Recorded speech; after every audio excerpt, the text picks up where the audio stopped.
meaning of being a worshiper.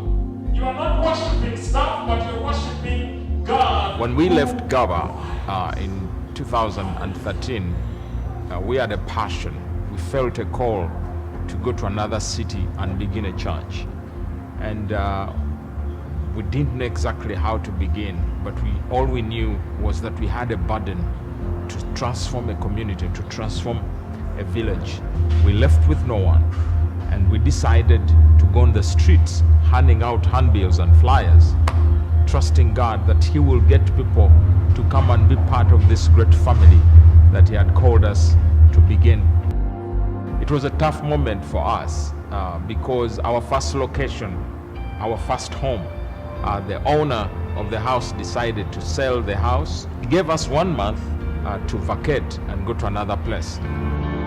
The good thing, we found another house 1.5 miles away, and the church that had grown to around 30 people went down to 4 people because people could not travel the distance to our new place. At that point, it was very tough on us, and actually I thought that God had not called us, and I wanted to go back to my mother church. But because of His faith and courage, He used to tell me encouraging words. Actually, those words are the one who pushed me to a higher level of faith. We trusted God for 2 years to actually leave our home, to find a neutral place where everyone could feel safe to come and worship God. And when we found this place where we are now, we put up a tent and we called on people to come and join us. You can't imagine, we started this church in a rainy season, and every time it rained, the tent used to calm down. And you're like, God, we are tired of this. We still trusted Him. We still believe that God can make a way. And where we are right now, to us, it's a miracle that a church that began in a sitting room, in a tent, now it has an auditorium like this. That the church that had gone down to 4 people, now we are talking about close to 100 people, including children. It's such a great testimony on our side for what God has done in this place. Our vision as a ministry is that we will see a church that is empowered to meet the needs of the community. Our major focus right now is empowering the local church here. We are doing this through getting people together in what we've called missional communities. You might call them cells, but they are not just home cells or life groups. They are life groups on mission. We are trying to help our people think mission, think the way of Christ, to go out there and transform a life. The other thing that is happening is the children's ministry. We have partnered with an organization called Mifiki, and they are helping us sponsor few children. So our desire is to have children go to school, but we've started with a few, and it's bringing results so much because children who are not going to church are now coming to church, and they are bringing their parents to church. When we came to this place, the majority of the ladies didn't have what to do.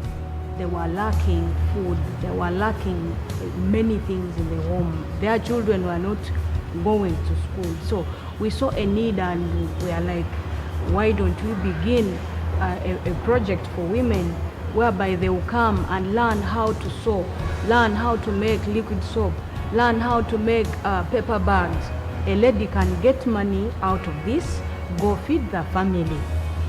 As we were dreaming this, another friend of ours in California, Stephanie Wall, was dreaming the same. And we decided to partner together to put up this program called Source for Women. And you can't imagine how blessed these ladies are to be part of this program. We also reach out to young people in this church. We have a vibrant young ministry. Our desire is that we can create a youth movement around campuses with one message: soar, step out and rise. That's our passion, that we can inspire a generation that knows who they are in Christ, so they can go out there and inspire other people. When we came to this community, we moved around and we saw kids who are malnourished because they are not being fed well. We saw mature people who have stayed with diseases for a long time because they could not afford medical bills. And we partnered with our friends, Source International, and we did a medical camp. In 2 days, we treated close to 400 to 500 people, and we saw people so joyful that the medicine they could not afford, they could get it for free. So we thank God for such initiatives. They have helped us be relevant in this community and to demonstrate the love of Christ in this community. We are so grateful for every one of you who has supported this ministry. We wouldn't be where we are right now if you didn't allow God to use you, support us. We are really grateful. Our dream is big. This land where we are right now, yes, we have put up a shelter, but it doesn't belong to us.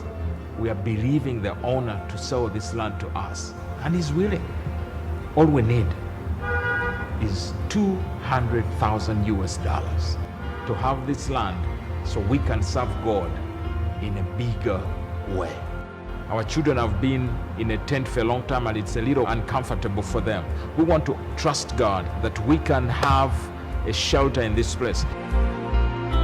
We are believing that the land we buy also, we can put a kindergarten, a place where young kids can come and be introduced to the culture of Jesus Christ. On this same land, we are believing God to build a hospital, graduate from a medical camp to a 24/7 hospital where people can be treated and touched and be introduced to Jesus Christ. We are still also dreaming to start a place where people can come and read and connect with one another and talk about Jesus. We believe that these things are possible. Therefore, we want to ask of you to join this cause. In whatever way you feel God can use you, be a blessing to this movement, we are ready to receive you. May God bless you, and thank you so much.